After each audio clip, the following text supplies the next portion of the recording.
दिल्ली भारत की राजधानी और एक केंद्र शासित प्रदेश है। ये भारत का दूसरा सबसे बड़ा महानगर है और जनसंख्या के मामले में भी भारत का दूसरा सबसे बड़ा महानगर है। दिल्ली यमुना नदी के किनारे स्थित है और ये उत्तर पश्चिम और दक्षिण में हरियाणा और पूर्व में उत्तर प्रदेश से घिरा हुआ है। दिल्ली का इतिहास सिंधु घाटी सभ्यता से जुड़ा हुआ है और ये महाभारत काल में इंद्रप्रस्थ के नाम से जाना जाता था। बाद में दिल्ली सुल्तनत, मुगल साम्राज्य और ब्रिटिश शासन की राजधानी रही है। स्वतंत्रता के बाद दिल्ली को भारत की राजधानी घोषित किया गया और ये एक प्रमुख राजनैतिक, सांस्कृतिक और वाणिज्यिक केंद्र बन गया। 1484 वर्ग किलोमीटर क्षेत्र में फैले दिल्ली की जनसंख्या लगभग 1,70,00,000 है। दिल्ली में घूमने के लिए योग्य जगह मैं आपको बताने जा रहा हूँ। कैनॉट प्लेस, जो पुरानी और नई दिल्ली के बीच स्थित एक वाणिज्यिक केंद्र है। इंडिया गेट, राजधानी परिसर, विश्व धरोहर स्थल दिल्ली के है लाल किला, कुतुब मीनार और हुमायूं का मकबरा। Jama Masjid, national rail museum, lotus temple, Akshardham temple, ISKCON मंदिर, यह दिल्ली में घूमने के लिए जगह है।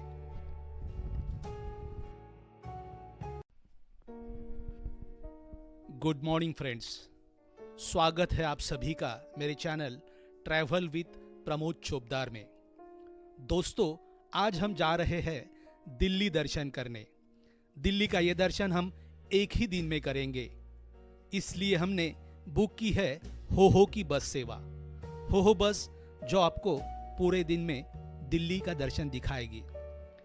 इसलिए इसका चार्ज है 600 रुपीज़ पर पर्सन और अगर आपको लंच करना है तो उसका 200 रुपये अलग से आपको देना पड़ेगा। दोस्तों, ये बस सुबह 7 बजे आपको साकेत मेट्रो स्टेशन से पिकअप करेगी और शाम 6 बजे आपको ड्रॉप करेगी स्वामीनारायण अक्षरधाम मंदिर में। तो ये पूरा दिन का सफ़र आज हम करने जा रहे हैं और इसकी शुरुआत हम करने जा रहे हैं बिरला मंदिर से। बिरला मंदिर समर्पित है लक्ष्मी नारायण जी को। इस मंदिर का उद्घाटन महात्मा गांधी द्वारा हुआ था। मंदिर दर्शन का समय सुबह 4:30 से दोपहर 1:30 बजे तक और फिर दोपहर 2:30 बजे से 10 बजे तक। आरती समय सुबह 5:30 बजे और शाम 7 बजे होती है। तो चलिए दोस्तों, चलते हैं बिरला मंदिर का दर्शन लेने।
राइट हैंड साइड पे आप लोग देख सकते हैं दिल्ली पुलिस हेडक्वार्टर बिल्डिंग।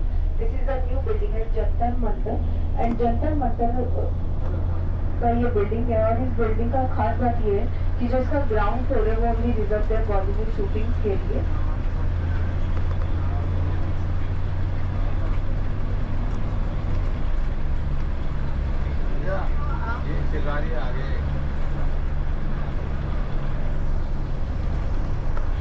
ये लेफ्ट हैंड साइड पे आप लोग देख सकते हैं ministry of home affairs building, Amit Shah ji का ऑफिस है ये।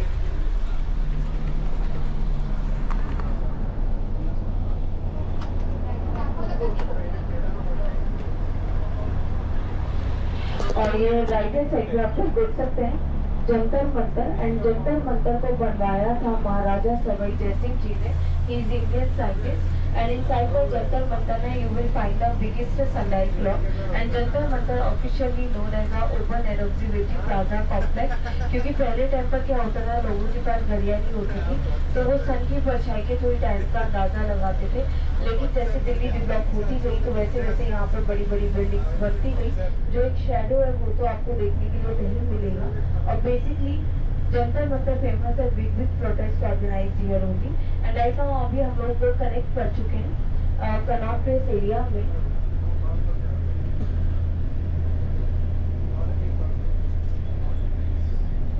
और यहाँ का जो नियरेस्ट मार्केट पॉइंट है वो है जनपथ मार्केट, जो कि गर्ल्स के लिए सबसे फेमस और चीपेस्ट मार्केट मानी जाती है। और ये राइट हैंड साइड पर है पालिका बाजार, और ये अंडरग्राउंड मार्केट, और ये बॉयज के लिए सबसे फेमस और चीपेस्ट मार्केट मानी जाती है।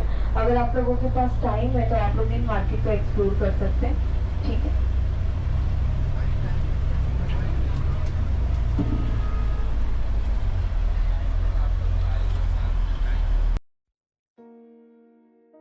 दोस्तों, अब चलते हैं लाल किला देखने।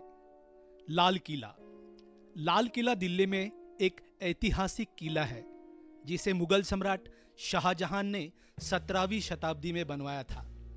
यह किला लाल बलुआ पत्थर से बना है, जिसके कारण इसे लाल किला कहा जाता है। ये एक महत्वपूर्ण पर्यटन स्थल है और 2007 से यूनेस्को विश्व धरोहर स्थल के रूप में सूचीबद्ध है। लाल किले का निर्माण मुगल बादशाह शाहजहां ने 1638 में शुरू किया था और 1648 में यह पूरा हुआ। पूरे 10 साल लगे इस किले को बनाने में। लाल किले के निर्माण का कारण यह था कि शाहजहां ने अपनी राजधानी आगरा से दिल्ली स्थानांतरित कर ली थी और लाल किले को दिल्ली का नया राजनीतिक और सांस्कृतिक केंद्र बनाने की योजना बनाई थी। लाल किला मुगल वास्तुकला का एक उत्कृष्ट उदाहरण है, जिसमें लाल बलुआ पत्थर, संगमरमर और अन्य सजावटी तत्वों का उपयोग किया गया है। लाल किला स्वतंत्रता संग्राम के इतिहास से भी जुड़ा हुआ है। 15 अगस्त 1947 को भारत के स्वतंत्रता दिवस पर पंडित जवाहरलाल नेहरू ने यहीं पर तिरंगा फहराया था। लाल किले में प्रवेश करने के लिए प्रवेश शुल्क प्रति व्यक्ति 50 रुपए है और इस किले के म्यूजियम अगर आपको देखने हैं तो इसका प्रवेश शुल्क 80 रुपया प्रति व्यक्ति है। लाल किला दिल्ली के चांदनी चौक के पास स्थित है, जो दिल्ली में मेट्रो के माध्यम से सबसे निकटतम स्टेशन है। लाल किले में कई दुकानें और रेस्तरां भी है। आप अपने परिवार और दोस्तों के साथ एक आरामदायक दिन यहाँ बिता सकते हैं। लाल किला दिल्ली का एक प्रमुख पर्यटन स्थल है, जो भारत के इतिहास और संस्कृति की झलक पेश करता है।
राजगढ़ है और लाइन सर राजगढ़।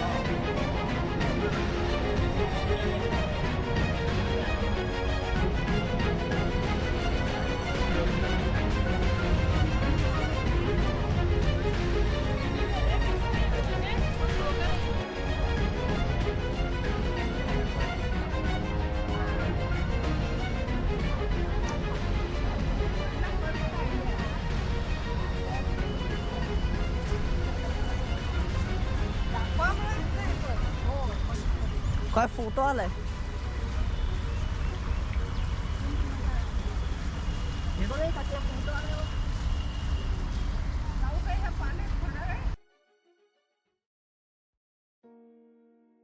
चलिए दर्शन लेते हैं राजघाट का। राजघाट दिल्ली में यमुना नदी के पश्चिमी किनारे पर महात्मा गांधी जी की समाधि स्थित है। इसे राजघाट समाधि परिसर कहते हैं। काले संगमरमर से बनी इस समाधि पर उनके अंतिम शब्द हे राम लिखे हैं। अब ये एक सुंदर उद्यान का रूप ले चुका है। यहाँ पर सुंदर फव्वारे और अनेक प्रकार के पेड़ लगे हुए हैं। यहाँ पास ही शांतिवन में भारत के पहले प्रधानमंत्री जवाहरलाल नेहरू जी की समाधि है। भारत आने वाले विदेशी उच्चाधिकारी महात्मा गांधी जी को श्रद्धांजलि देने राजघाट जरूर आते हैं। दिल्ली में राजघाट राष्ट्रपिता महात्मा गांधी जी को समर्पित एक शांत और सुंदर स्मारक है। गांधी जी जो एक शांत, सरल लेकिन शक्तिशाली नेता थे, उनका स्मारक भी अपनी संरचना और डिजाइन में सादगी को दर्शाता है। ये यमुना नदी के तट पर स्थित है। ये वो स्थान है जहां उनकी हत्या के बाद उनका अंतिम संस्कार किया गया था। राजघाट क्षेत्र में देश के कई अन्य प्रसिद्ध नेताओं के अंतिम संस्कार स्थल उर्फ समाधि भी है। सुबह 6 से शाम 6 तक दर्शनार्थियों के लिए ये खुला रहता है। यहाँ कोई भी एंट्री फी नहीं है। स्मारक के अलावा राजघाट पर महान नेता की स्मृति को समर्पित एक संग्रहालय है। हर शुक्रवार को राष्ट्रपिता की याद में राजघाट पर प्रार्थना सभा आयोजित की जाती है। गांधी जी की जयंती और पुण्यतिथि के अवसर पर प्रार्थना समारोह आयोजित किए जाते हैं। राजघाट संग्रहालय, ये गांधी स्मारक संग्रहालय में महात्मा गांधी जी के जीवन और विचारधारा को चित्रों, मूर्तियों, फिल्मों और गांधी जी के जीवन से संबंधित अन्य यादगार वस्तुओं के संग्रह के माध्यम से मनाता है। संग्रहालय में गांधी जी के जीवन और कार्यों से संबंधित 35,000 से अधिक दस्तावेजों और पुस्तकों का समृद्ध संग्रह है। इसमें चरखा या कटाई के पहियों के 23 मॉडल, उनकी कुछ व्यक्तिगत वस्तुएं जैसे कि उनकी धोती, शॉल, चलने की छड़ियाँ, उनके कुछ दांत, यहाँ तक कि उनकी हत्या के लिए इस्तेमाल की गई गोलियां भी प्रदर्शित है।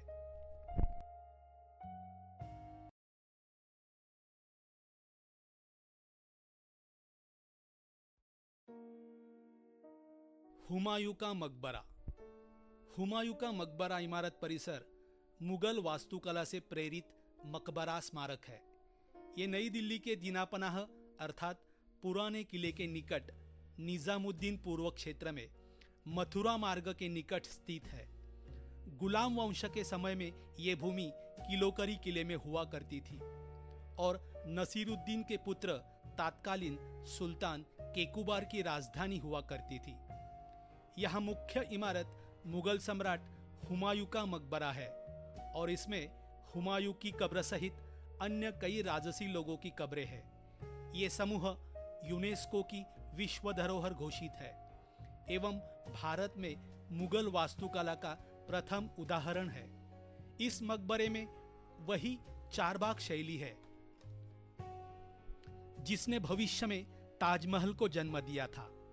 ये मकबरा हुमायूं की विधवा बेगम हमीदा बानो बेगम के आदेशानुसार 1568 में बना था।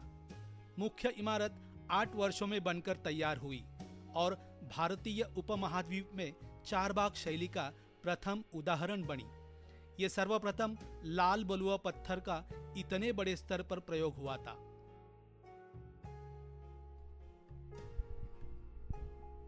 ये मकबरा भारत में मुगल वास्तुकला का एक खूबसूरत उदाहरण है और यहाँ हर साल लाखों राष्ट्रीय और अंतर्राष्ट्रीय पर्यटक विजिट करते हैं।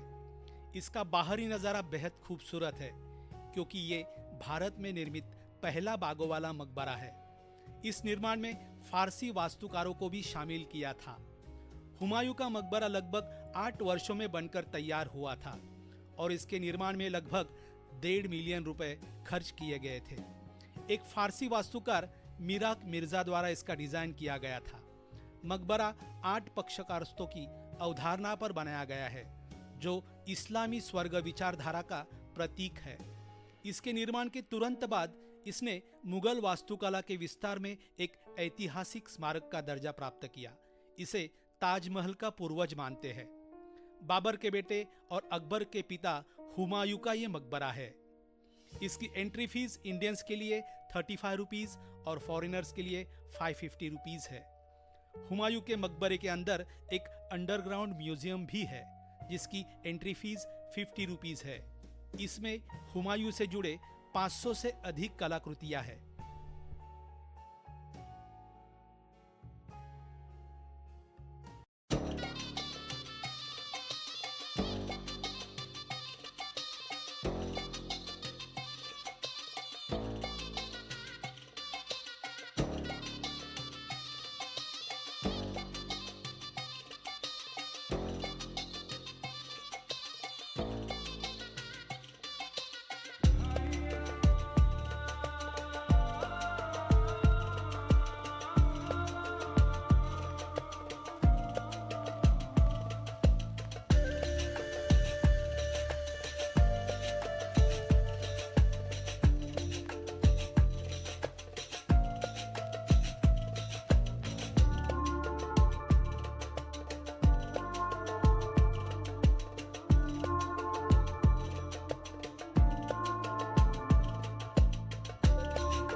हाय फ्रेंड्स, ये है ईसा खां का मकबरा।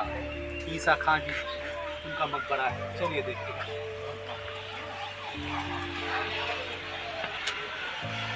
क्या झालं?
India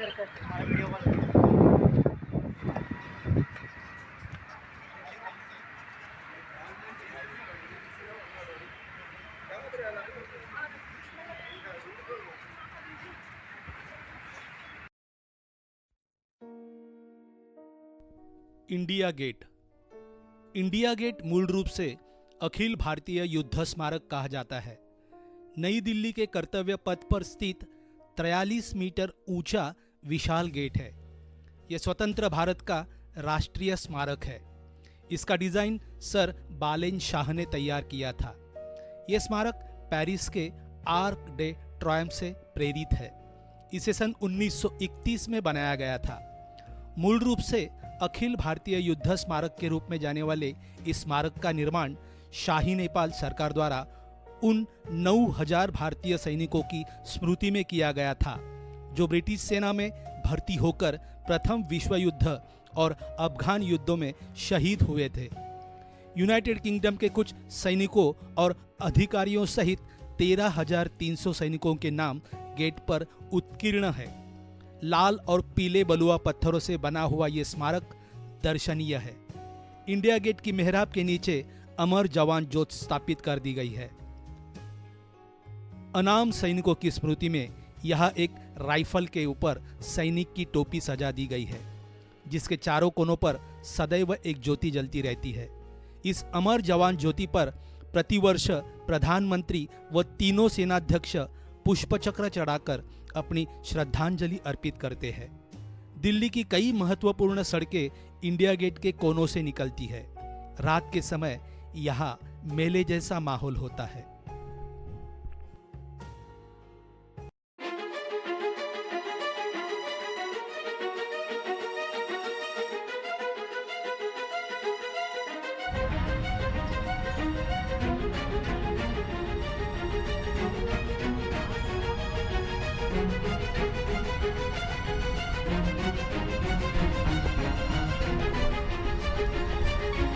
Welcome to Delhi.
ये है इंडिया गेट, जो भारतीय वीर जवानों की याद में बनाया गया यादगार स्मारक है।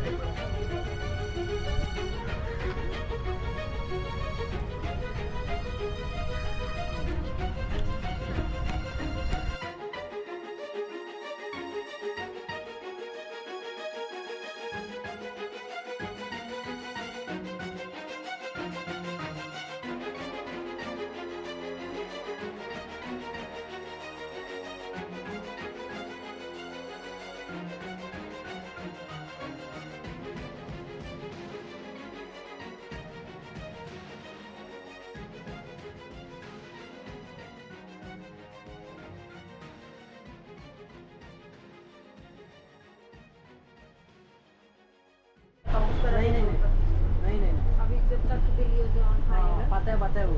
हाँ चलेगा। राइट नाउ अभी हम लोग कनेक्ट करने वाले हैं प्रेसिडेंट हाउस एरिया में विजय चौक, जहाँ से हर साल 26 जनवरी की परेड स्टार्ट होती है और इंडिया गेट पर जाती है और लाल किले पर एंड होती है। अभी हम लोग कनेक्ट कर चुके हैं प्रेसिडेंट हाउस एरिया में, जिसको विजय चौक के नाम से जानते हैं। एंड प्रेसिडेंट हाउस को डिजाइन किया था very famous architect sir Edmund Lutyens ने, और उन्होंने ही इंडिया गेट को डिजाइन किया था। और प्रेसिडेंट हाउस जो बना हुआ है ना 320 एकड़ एरिया में बना हुआ है और इसके अंदर 340 रूम्स हैं। और जब बाहर से कोई भी फॉरेन डेलीगेट्स आते हैं उनके रहने के लिए 100 रूम्स रिजर्व किए जाते हैं। एंड प्रेसिडेंट हाउस डिवाइडेड है 2 पार्ट्स में। ये लेफ्ट हैंड साइड वाला block is south block, ministry of defence, prime minister Narendra Modi ji का ऑफिस। और इसी के जस्ट सामने वाला ब्लॉक है north block, ministry of finance and home affairs head department. ये ग्रीन कलर का बस आप देख रहे हैं विस्टा, और इसका इनोग्रेशन किया था प्राइम मिनिस्टर नरेंद्र मोदी जी ने। और प्रेसिडेंट हाउस के अंदर में जो फेमस अट्रैक्शन है आपको देखने के लिए मिलेगा अमृत उद्यान गार्डन, जिसके अंदर आपको 1000 से भी ज्यादा फ्लावर्स की वैरायटीज आपको देखने के लिए मिलेगी, जो कि पहले तो विंटर सीजन में तो ओपन रहता ही था, लेकिन अभी आप लोग उसको समर्स में भी एक्सप्लोर कर सकते हैं। एंड समर्स में ओपनिंग टाइम है 16 अगस्त से लेकर 15 सितंबर तक आप लोग एक्सप्लोर कर सकते हैं। और राष्ट्रपति के भवन के अंदर है ना, बहुत कम लोगों को एक बात पता होगी कि राष्ट्रपति भवन के अंदर आप लोग जा सकते हैं विद रजिस्ट्रेशन। तो आप लोग आपको उसके लिए रजिस्ट्रेशन करवाना मैंडेटरी है। वेबसाइट इज www.rashtrapatibhavan.in की वेबसाइट पर जाके आप लोग टिकट बुक कर सकते हैं, अगर आप लोग राष्ट्रपति के अंदर जाके न्यू एक्सपीरियंस लेना चाहते हैं तो।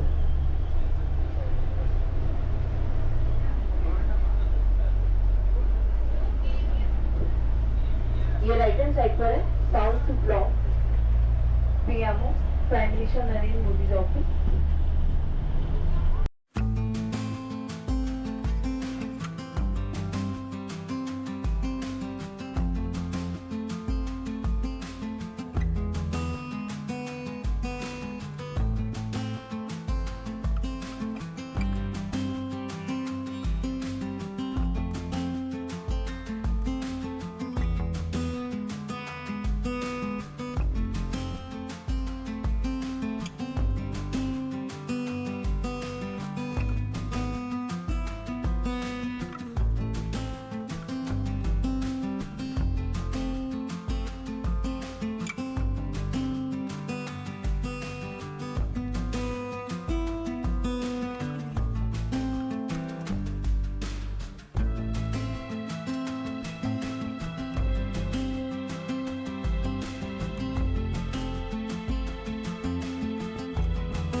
तो हम लोग आपको आउटसाइड एरिया में ड्रॉप नहीं कर सकते, हम अपनी पार्किंग एरिया में ड्रॉप करेंगे।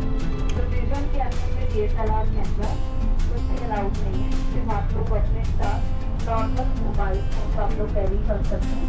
ठीक है, this is our CM house.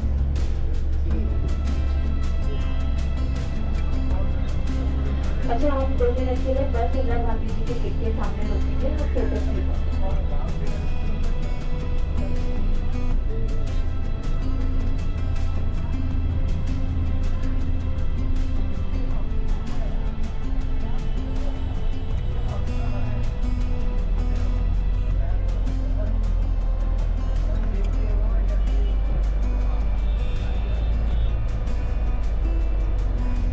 और ये लेफ्ट हैंड साइड पे आप लोग देख सकते हैं इंदिरा गांधी म्यूजियम।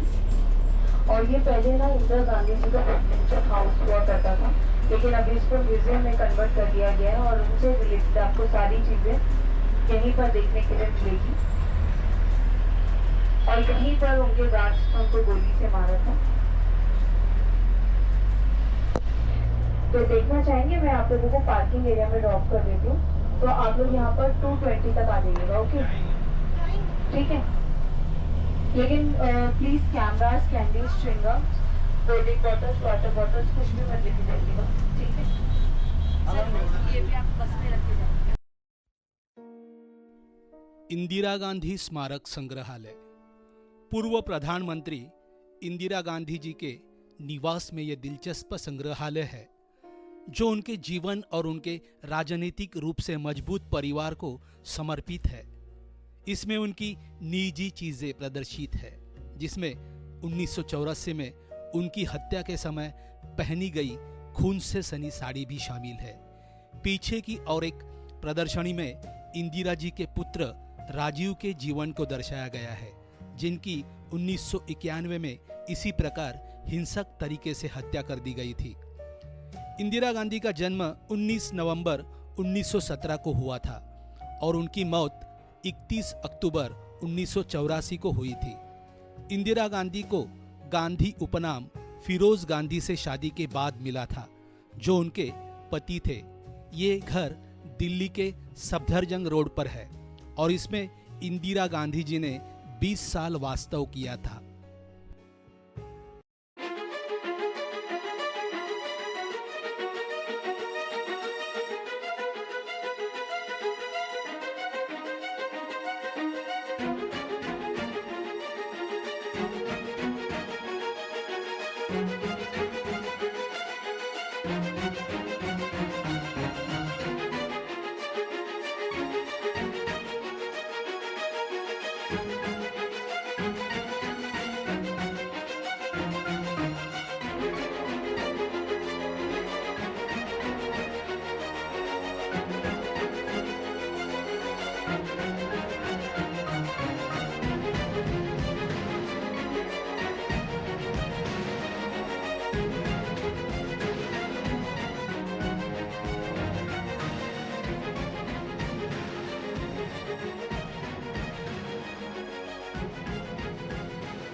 कुतुब मीनार। चलिए देखते हैं कुतुब मीनार। कुतुब मीनार दिल्ली में स्थित एक प्रसिद्ध ऐतिहासिक इमारत है। ये भारत की सबसे ऊंची ईंट की मीनार है और दुनिया की सबसे ऊंची ईंट की संरचनाओं में से एक है। इसका निर्माण 1193 ईस्वी सन में शुरू हुआ था और 1368 ईस्वी सन में पूरा हुआ, यानी इसे बनने में लगभग 200 साल लगे। कुतुब मीनार दिल्ली के महरौली इलाके में स्थित है। कुतुबुद्दीन ऐबक ने 1193 ईस्वी सन में इसका निर्माण शुरू किया था और इल्तुतमिश ने बाद में इसे पूरा किया। इसकी ऊंचाई 73 मीटर की है। यूनेस्को द्वारा इसे विश्व धरोहर स्थल घोषित किया गया है। ये मीनार इंडो इस्लामिक वास्तुकला का एक उत्कृष्ट नमूना है। मीनार के अंदर 380 सीढ़ियां हैं। ये मीनार दिल्ली के पहले मुस्लिम शासक कुतुबुद्दीन ऐबक द्वारा बनवाई गई थी, जो दिल्ली पर विजय प्राप्त करने के बाद 1193 ईस्वी सन में दिल्ली की सत्ता में आए थे। कुतुब मीनार परिसर में कुव्वत उल इस्लाम मस्जिद, अलाई दरवाजा, लोह स्तंभ और अन्य ऐतिहासिक इमारतें भी शामिल है। मीनार पर नक्काशीदार छंद और शिलालेख है जो इसके इतिहास का वर्णन करते हैं। कुतुब मीनार में प्रवेश का समय सुबह 7 से शाम 5 बजे तक है। भारतीय पर्यटकों के लिए प्रवेश शुल्क 40 रुपया है और जबकि विदेशी पर्यटकों के लिए 500 रुपये है। ये 5 मंजिला इमारत लाल पत्थरों और मार्बल से बनी है। कुतुब मीनार देखने में जितना सुंदर है ये उतना भयावह भी है। कई साल पहले कुतुब मीनार में आम जनता को एंट्री दी जाती थी, लेकिन 4 दिसंबर 1981 में लोगों के साथ एक ऐसा भयानक हादसा हुआ कि भगदड़ मच गई और 45 लोगों की मौत भी हो गई। इस हादसे के बाद में कुतुब मीनार में अंदर जाने की एंट्री बंद करवा दी गई है। इसे जब भी खोलने पर विचार किया गया तो मीनार किसी न किसी हादसे का शिकार हुई है, इसलिए सरकारी तौर पर इसे बंद करने का ही फैसला लेना पड़ा। यह मीनार बहुत ही खूबसूरत है।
बाहेरून मध्ये तिथून मजा येणार का जरा जवळ तर जाऊ एकदम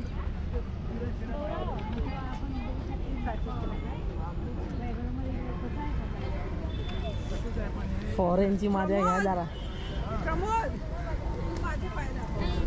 आईला माझं कसं चालू आहे?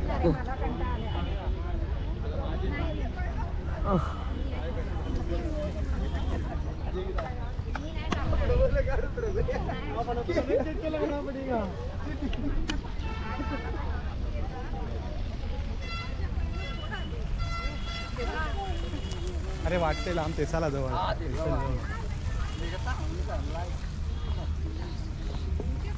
शूट काढ आमचा पण.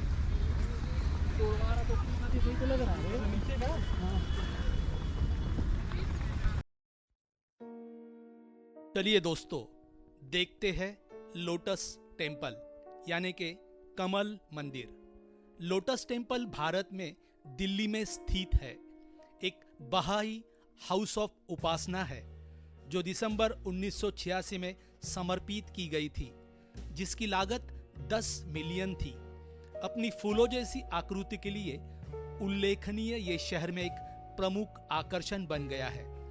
धर्म के सभी बहाई घरों की तरह लोटस टेम्पल सभी के लिए खुला है.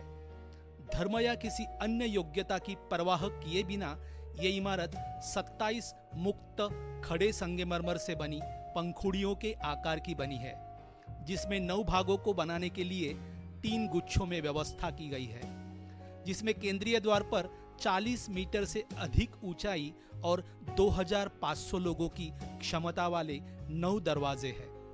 लोटस टेम्पल ने कई वास्तुशिल्प पुरस्कार जीते हैं और कई अखबारों और पत्रिकाओं के लेखों में चित्रित किया गया है. 2001 में CNN रिपोर्ट ने इसे दुनिया की सबसे ज्यादा देखने वाली इमारत बताया.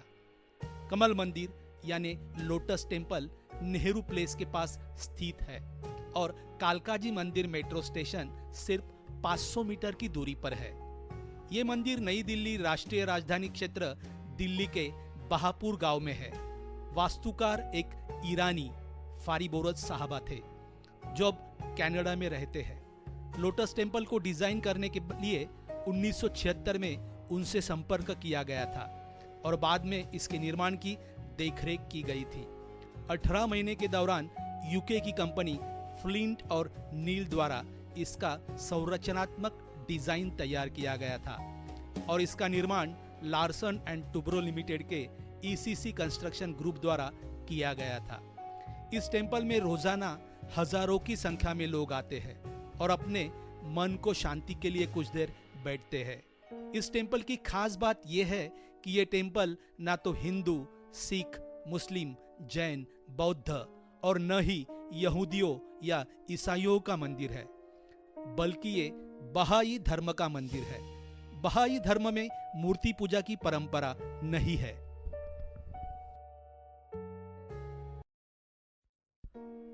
लोटस टेम्पल में 9 अंक का बहुत ही अधिक महत्व दिया गया है.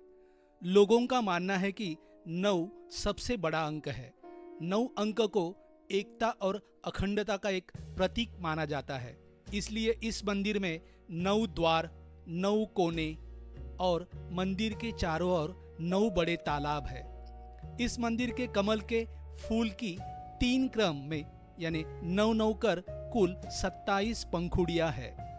लोटस टेम्पल जो अपनी अनूठी आकृति, आध्यात्मिक महत्व और शांतिपूर्ण वातावरण के लिए जाना जाता है.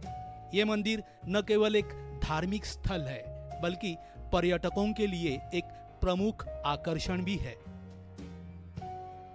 इस टेम्पल की वास्तुकला पूरी दुनिया में अपनी अलग पहचान बनाती है. लोटस टेम्पल बहाई धर्मों के सिद्धांतों पर आधारित है जो सभी धर्म की एकता, ईश्वर की एकता, मानवता की एकता को बढ़ावा देता है.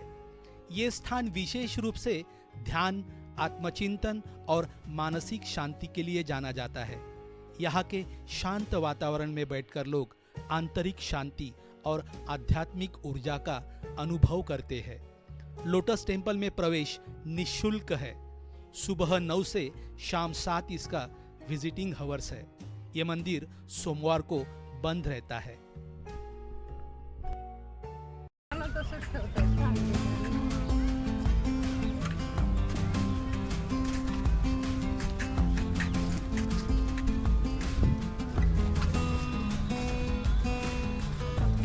पापा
अक्षरधाम मंदिर। अक्षरधाम मंदिर एक अनोखा सांस्कृतिक तीर्थ है। इसे ज्योतिर्धर भगवान स्वामीनारायण की पुण्य स्मृति में बनवाया गया है। इसके मुख्य देव भगवान स्वामीनारायण है। ये परिसर 100 एकड़ भूमि में फैला हुआ है। दुनिया का सबसे विशाल हिंदू मंदिर परिसर होने के नाते 26 दिसंबर 2007 को यह मंदिर Guinness book of world records में शामिल किया गया है। अक्षरधाम का अर्थ है ईश्वर का दिव्य निवास। इसे भक्ति, शांति और पवित्रता का शाश्वत स्थान माना जाता है।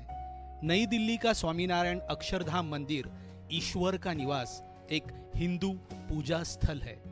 भक्ति, शिक्षा और सद्भाव के लिए समर्पित एक आध्यात्मिक और सांस्कृतिक परिसर है।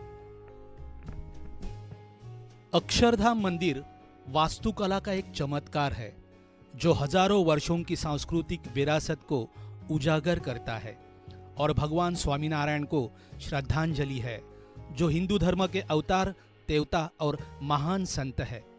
इस मंदिर के भव्य संरचना के निर्माण में लगभग 5 साल लग गए और 6 नवंबर 2005 को इसका उद्घाटन किया गया। यह मंदिर यमुना नदी के किनारे बसा है और दुनिया भर में लाखों पर्यटकों और तीर्थयात्रियों को आकर्षित करता है। योगी जी महाराज से प्रेरित और प्रमुख स्वामी महाराज द्वारा निर्मित इसका निर्माण BAPS द्वारा किया गया था। यह संयुक्त राज्य अमेरिका में अक्षरधाम, न्यू जर्सी के बाद दुनिया का सबसे बड़ा BAPS हिंदू मंदिर है। अक्षरधाम मंदिर में 234 से अधिक सुंदर नक्काशीदार खंबे, 9 विस्तृत गुंबद, 20 चतुर्भुज शिखर और भारत के आध्यात्मिक व्यक्तियों की 2000 मूर्तियों के साथ विशेष वास्तुशिल्प आकर्षक देखा जा सकता है। इतिहास प्रेमियों और कला प्रेमियों के लिए यह प्रमुख आकर्षणों में से एक है, क्योंकि यहाँ कोई भी जटिल कला और निर्दोष शिल्प कौशल का आसानी से